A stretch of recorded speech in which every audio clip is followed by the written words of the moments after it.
Hey, good morning. Welcome to another day of mindset, well-being, self-mastery. Little big brother, big uncle talk from Uncle Alec here, big bro Alec. Today it's just a really simple one, really. Every day we're marketed from mainstream media, social media, everything all around us, advertisements. Everything is about wanting more. You've got to get the bigger house, got to get the bigger car, got to get more clothes. Shopping for clothes and stuff has become almost like a sport, right? And I just really want to say, stop and think. Do we need that bigger house? Do we need that bigger car? Do we need even more clothes? Right? Have we got enough? And so,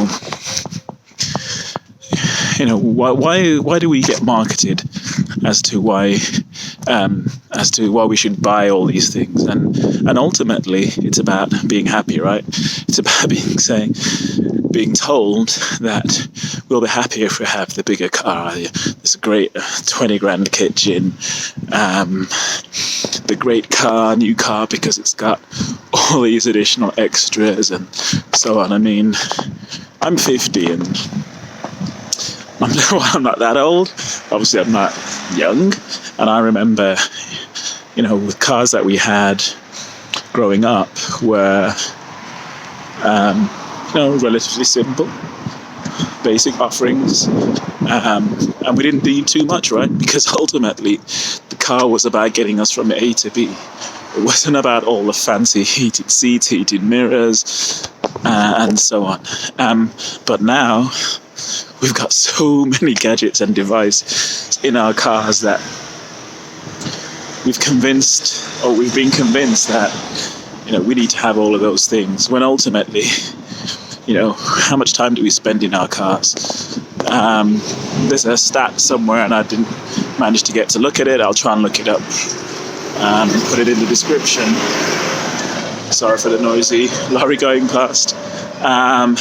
As to the amount of time that we spend in our cars. So for the amount of time that we spend in our cars, the percentage is obviously low, right? I mean, okay, if you're a delivery driver, if you drive for a living, like a salesperson or whatever, then yeah, you'll spend more time than the average person, right? But why are we spending so much on cars when we only are in them for a very minimal amount of time? Same with our houses. When you look at, there's some more research. I know I'm geeking out here on data, but hey, I'm a data geek. When you look at the amount of time you spend in particular rooms in your house and they're empty, how many of those rooms are empty for most of the time because there's minimal usage, yet we're paying, how many hundreds of thousands, some cases, millions for houses that with rooms that will, for the most part, not be used. So my challenge is, can we be happier with less? Can we be happier with having a lot less than we're constantly told that we need to have? And with that lot less, can we also be grateful? Current times that we're living in, the economic and social situation, there are so many people that don't have much. And those of us who are in a fortunate position to have lots, maybe we wouldn't be seeking all the other things if we just took stock and said, hey, actually, you know what? Maybe I'm doing all right.